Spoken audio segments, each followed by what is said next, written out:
This is the CritRPG PubCrawl, where we talk with all the publishers in the progression fantasy and lit RPG space. Good. Hi and welcome to the CritRPG PubCrawl. With me today is Moon from MoonQuill. How are you doing? I'm doing pretty well. Thanks for inviting me onto the podcast. Yeah, of course. We have a common acquaintance, I guess, who introduced us. That was pretty cool. Mike. Yeah, Mike's a good kid. Yeah.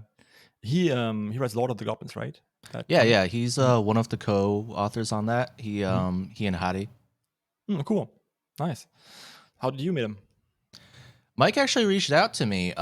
He discovered Moonquil's publishing program just by chance online. He decided that because of the larger royalties that we offer and the additional editing support, we have a really good editing program. He decided that was something that he really wanted for Lord of Goblins because neither he nor Hadi are native English speakers or writers. And he really wanted a company that was willing to put the time in and just really go to town on editing their work. And honestly, after a while, we've started kind of teaching them how to write better. It's what you do, right? Yeah. So, I mean, how does it look like for editing, for example? So we'll typically get the manuscript, we'll look through it, we'll decide if it's worth publishing, if it's worth putting a lot of editing effort into. We'll usually assign an editor who's gone through usually several editing tests with us, and we'll assign them as a junior editor. They'll go through, make most of the changes as track changes, and then we'll have the author queued into the document the entire time so they can observe everything that's being changed. If they see anything that's being edited that they don't like, they can let us know. And if they're unhappy with something, we talk to them about it. If there's any big story issues, like plot holes, stuff like that, then the junior editor will talk to the senior editor first, and they'll come up with a plan and then talk to the author about it. And together they'll work on some kind of compromise, usually, because by that time in the writing process, the author is usually pretty set on what they want the story to be and how the story beats unfold. If any changes are made, it has to be for a really well-reasoned purpose. Yeah, I got that, especially in this space, right? So when you're writing serials, and then an editor comes like, actually, you shouldn't write this character, and he becomes like super important in chapter 355, and you're like, oh yeah, damn. That is a problem we've come into because the editors only are able to read what they're given, right? So if the character doesn't, if the change to one character, like you said, doesn't really matter in that first book, sometimes the author's like, down in like book 4, I have it planned, or the character already is like something else that relates to this thing that's being changed. And we're like, all right, fine, we'll make it work. Yeah, editing is definitely a thing that is harder than it looks. A good editor is worth their weight in gold. Same with a good artist. Definitely true, though. Editors are worth their weight in gold. Yeah. I got a friend who aspires to be an editor who really likes it, like not the line he edits. Likes editing. Wow. Yeah, okay. I actually, to be honest, rare. I like editing too, up to a certain degree. But yeah, we can talk about it later. Fair enough. For me, it definitely depends on who I'm editing for. I've definitely done some editing work in the past. If the author's like nice about it and is understanding and is just generally speaking a good person, I do like editing.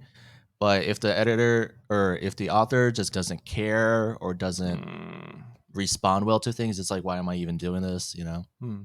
Yeah, it's kind of based on your time and their money, right? So yeah. Whenever I go in and edit friends' work, I always offer them rah-rah or chainsaw. So do you just want to like pipe me up what's good? That's rah-rah. Okay. Or do you want me to go in with a chainsaw and chop it up? It's very different. Like people take this thing very different. Yeah, for sure. Yeah. We're definitely more of a chainsaw editing system, but we are trying to make it so that if the author isn't comfortable with that, then we try to do a little less.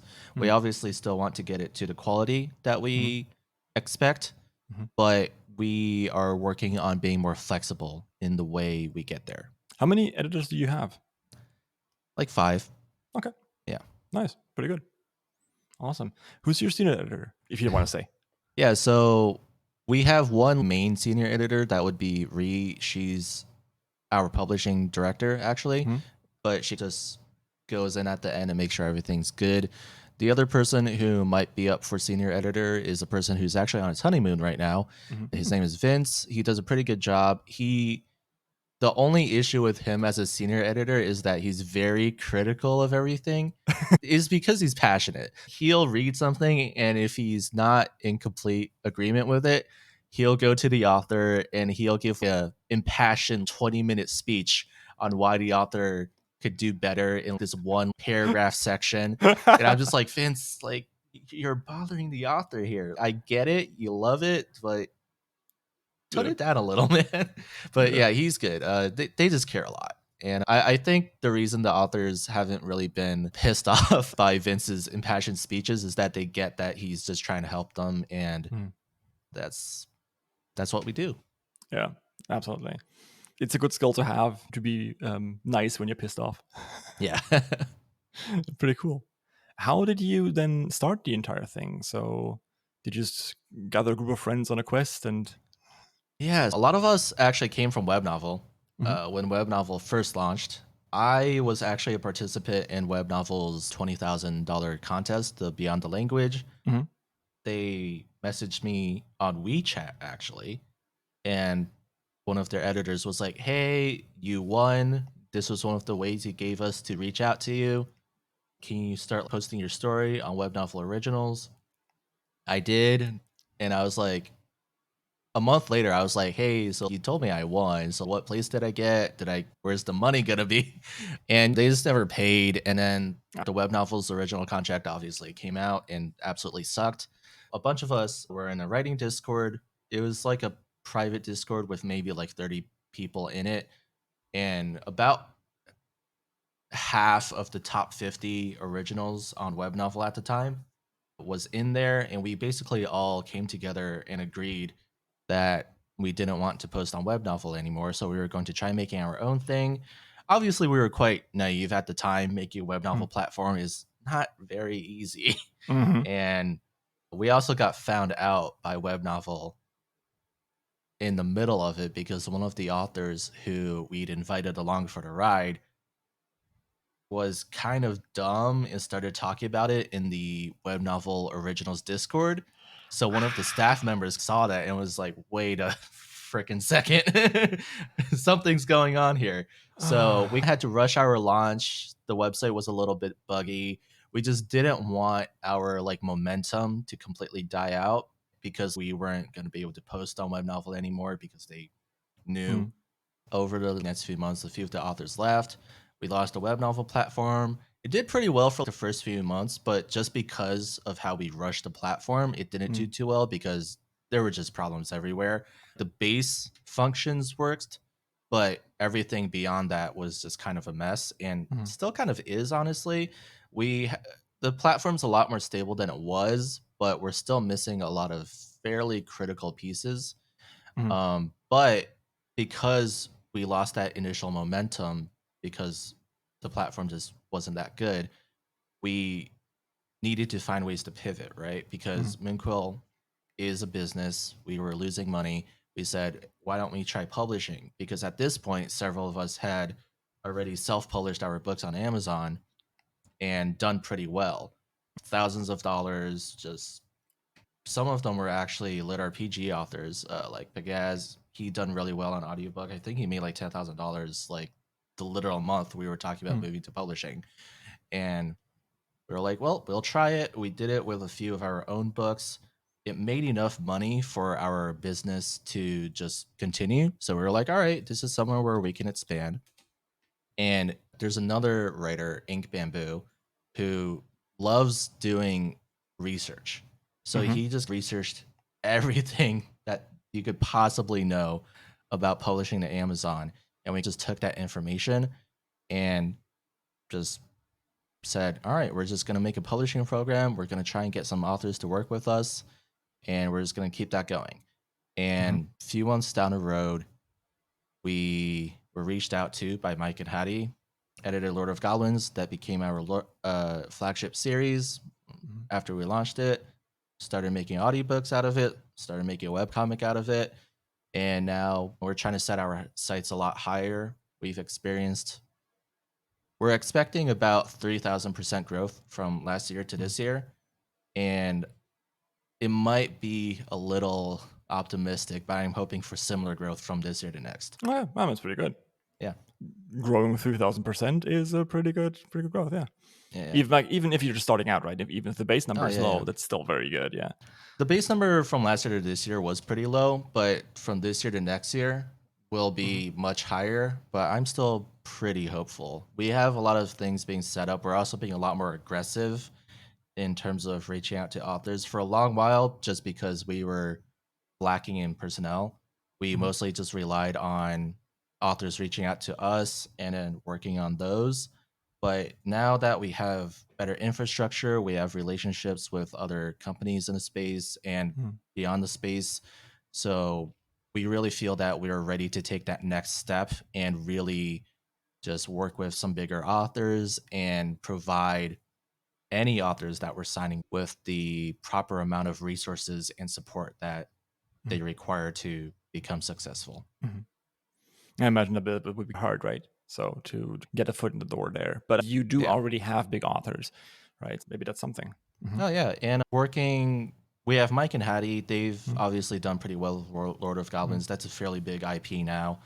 And just through our webcomic space, we've been working with the authors of Mark of the Fool, Advent of Eternity, Actus, who I believe was on your podcast, and Sygos, author of Re Monarch. Those are some authors with some pretty big IPs. We've been working with them. It's been a good relationship, and I think we've learned quite a bit from working with their stories and working with them and just really experiencing their personalities.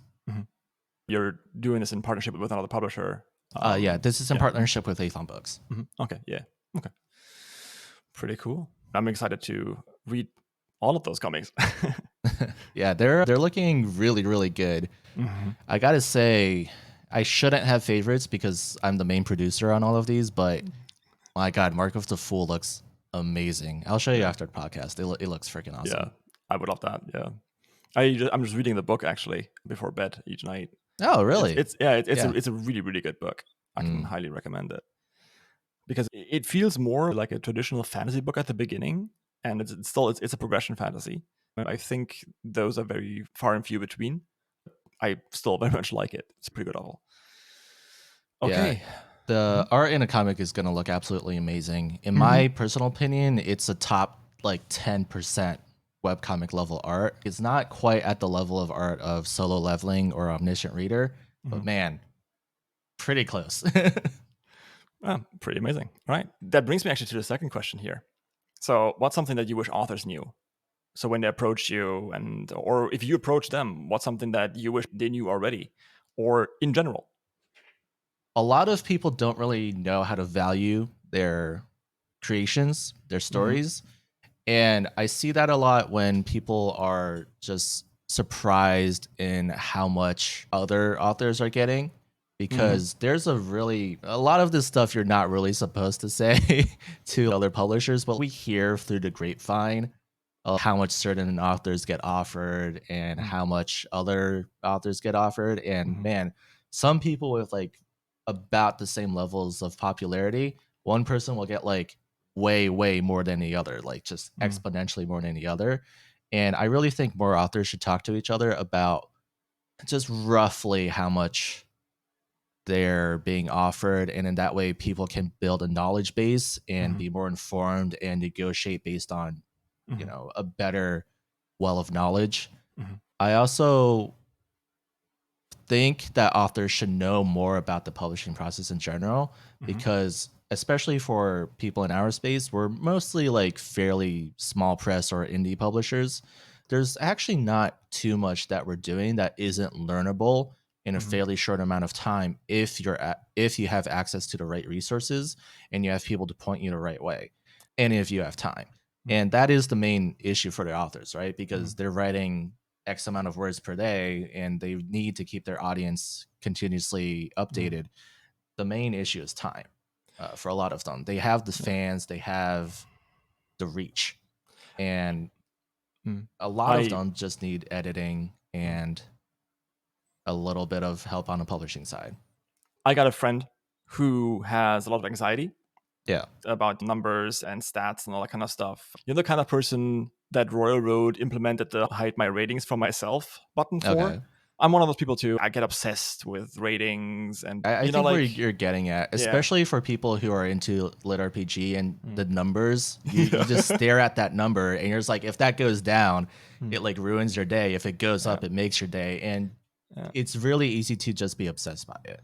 Absolutely. But yeah, for those people, personal opinion here, publishing on Amazon is straight up torture because you have to look at the numbers, right? And you're Yeah. very closely related to it. And every single review that you get can make or break your entire book sale. If you get 2 0.5 ratings at the start because some people just don't like you or they want to troll you or whatever, then your book is dead in the water. Yeah. Amazon recently actually changed their ratings. So they now show how many percent 5 stars people got and just then the average rating. They're rolling that out in sort of A/B test. All right, for these people, I think getting a publisher is a very good idea, right? Because that's invaluable. Not having to struggle with that. Yeah. We actually do a lot more publishing work than people think because some of the authors we've talked to during negotiations, they're just like, hey, you're just putting it online and that's it, right? Well, no, we'll keep an eye on it, especially during the first three months, first half of the year. We'll keep a close eye on it, right? If it's starting to like slightly underperform, we'll talk amongst ourselves like, hey, do we like inject a little bit of extra marketing into it? Are there keywords we need to change? What about categories? We like keep a pretty close eye on it. Now, as time goes on and the book's like more stable and it just naturally starts tailing off a little until the next book in the series comes out, we'll pay a little less attention to it and we'll focus more on the newer ones. But we always keep an eye on it. And even after that book has had its heyday, there will be a time where we come to it and we say, we have these promotional abilities in our arsenal right now. Are there any books that we think could greatly benefit from these, and which ones do we prioritize and why? And yeah, it's just continuous. It never really stops. And I think that's pretty normal. The drop that you mentioned earlier. Yeah. If I'm an author, I shouldn't be obsessing about a book I've released like a year ago. I should be writing a new one. Yeah.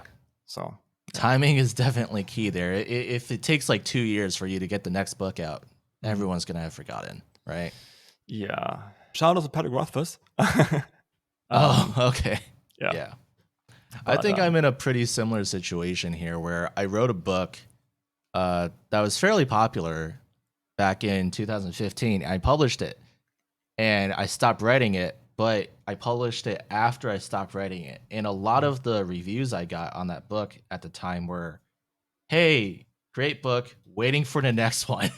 And I had already stopped writing it. I just felt so guilty that I actually tried writing it again, but my heart just wasn't in it. Yeah. That sounds like a very tough position to be in. Yeah. Yeah, especially if you have like one book that you're perfectly okay with, that you like writing, but you could also write something else. And then the first book doesn't do well. And now you're faced with a choice. Do I publish 2 more of these or do I write something else instead? Yeah. It's not easy. I think in those scenarios, if you have faith that your book series is good, I'd say try for another book or two. Lord of Goblins, actually, we published book 1 and didn't really do well. We published book 2 and it really popped off. Like it hit number 1 in a bunch of categories. It stayed up there for a while. I remember they launched like some like Star Wars stories that were in like one of the categories with us. And we just stayed in front of all of the Star Wars stories. And we were like, yep, screw you, Darth Vader. You don't get your time of day in the light. So yeah, like book 2 really did it for us. Okay, pretty cool. That's inspirational. All right. So that brings me actually to a good segue. Besides the second book of Lord of the Goblins, what other stories did surprise you in the past? Either self-published or something that you read? Oh, let's see. There's a book that we have published that's not really fantasy. It's not really lit RPG. It's not progression fantasy. So it's a little weird to talk about it on here, but I just really like this book. It's called Our Bubble of Stars. It's like a look into the mind of a kind of depressed teenager who doesn't really see his value in the world. And he dies and he's basically talking with God, right? And God's like, well, a lot of people actually really cared about you. And he starts showing the main character all of these scenes of how his family, his friends are living a little bit after he dies and a long time after he dies. And through these stories and discussions, he really finds that, like, yeah, I guess like my life had purpose. Like I had people around me who loved me. And in a space where like a lot of the time we're reading stories about dragons and dwarves and just badassery, it's nice to read one of those books in a while where it's just like really I say down to earth, but the main character is talking to God. Um, but like just a story that really touches the heart a little. And that's something that I didn't really expect to go through my own publishing company, because we do mostly focus on light novels and fantasy and stuff like that. And it was just a really nice read. Unfortunately, it didn't do too well, but I'm still really proud of having that book in our catalog. I think that's legit, right? Yeah. All the publishers I've spoken with, you're no exception. You could be doing something else entirely. It's easy to forget that there's people even behind the really big names. There's people who like stories, right? Who want stories to do well. Yeah. Yeah, of course, there are bad apples out there, but it's sort of part of the reason why I'm doing this, right? So people can get to know you, right? Yeah. So that was cool. Thank you. That's a good share. Okay. Shoutouts? Shoutouts. All right.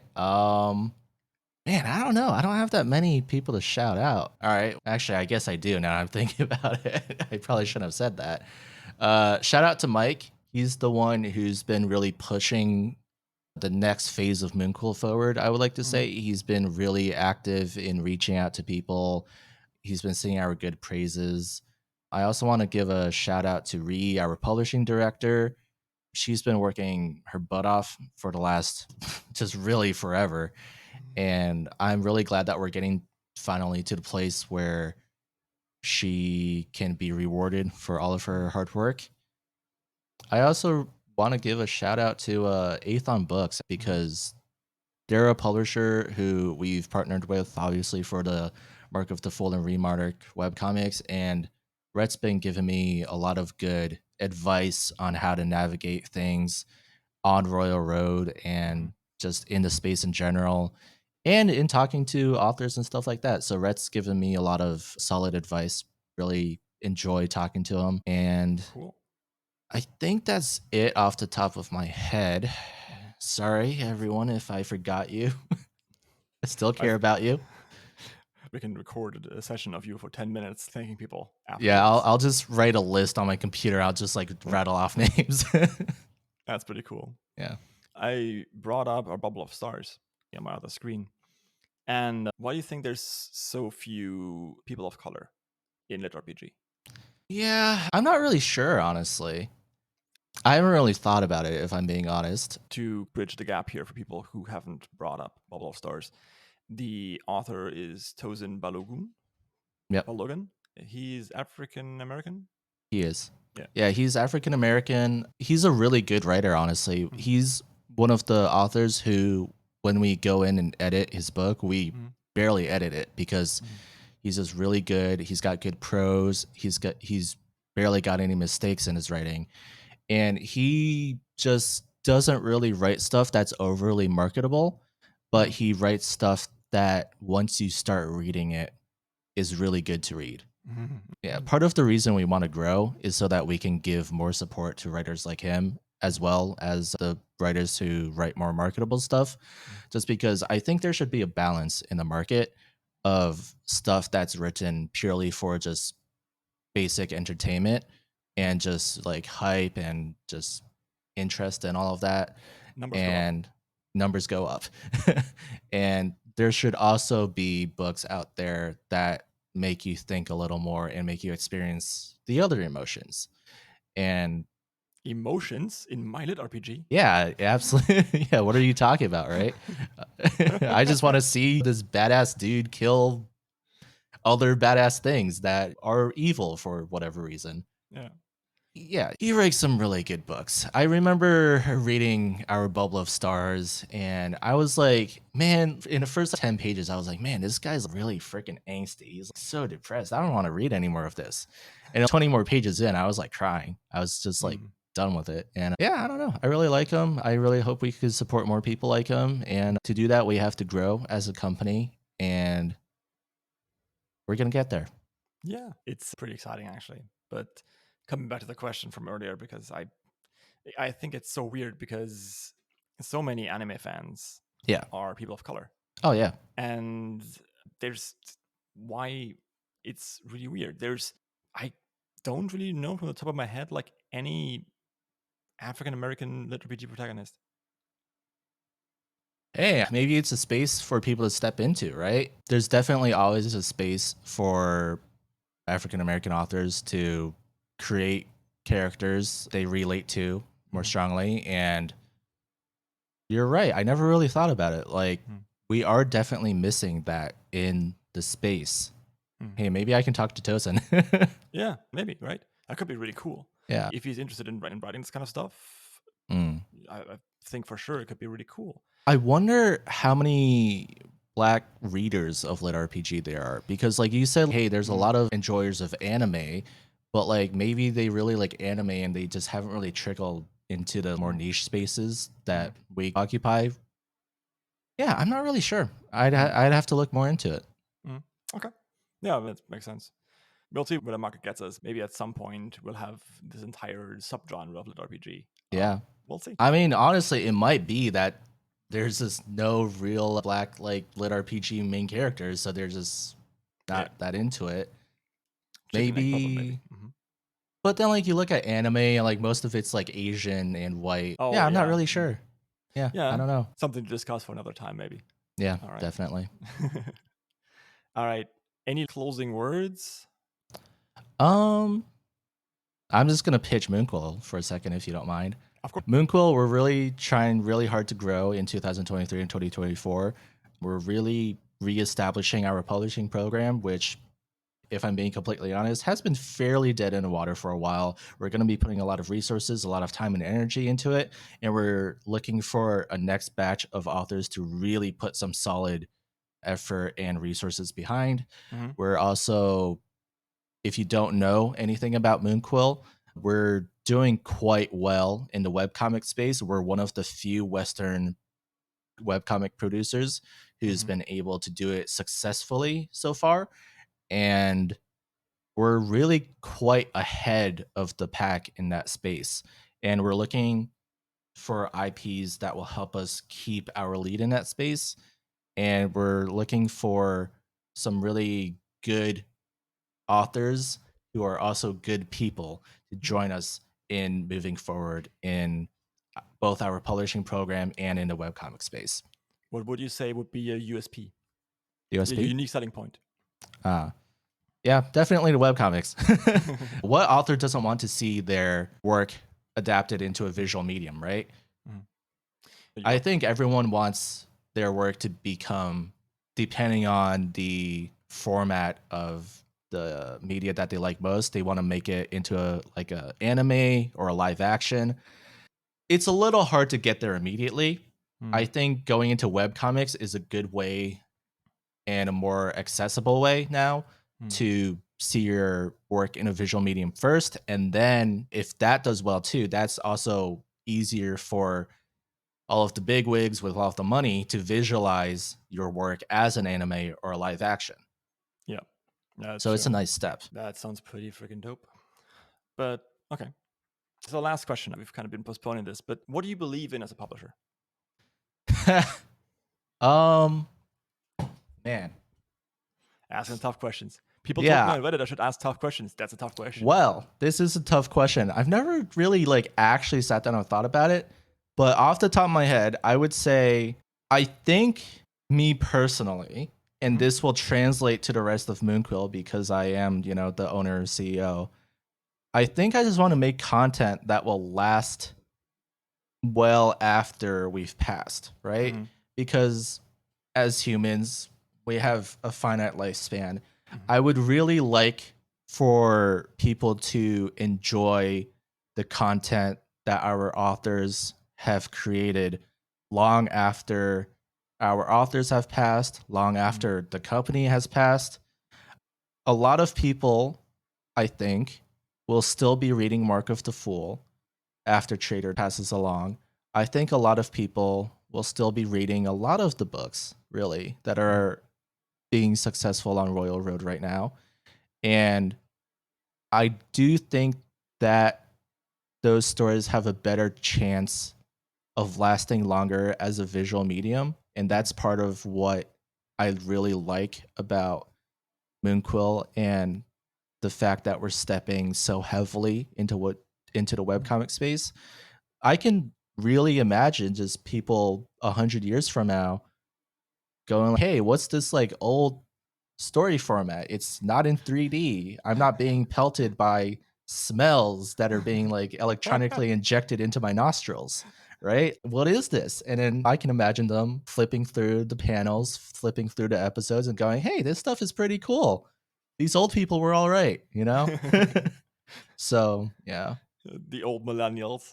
Yeah, the old millennials. They'll have new oh wait, actually no, millennial means that. Yeah. The old millennials. Yeah. All right. Well, Moon, thank you for coming in. That was pretty cool. Yeah, thanks. Thanks for having me on the podcast. You definitely asked me some questions I hadn't really thought about earlier. And I always like having my brain just piqued interest. Yeah, teased. Yeah. Maybe once you get the electronically injected smells. Yeah. Hey, I'm still hoping that I can hold out until they insert my personality into a data bank, you know? Thank you. Thank you so much. Yeah. And I'll see you. Oh, by the way, that wasn't a diss. There's something we're going to talk about after the podcast. All right. All right. See ya. See you. And thank you very much for coming in.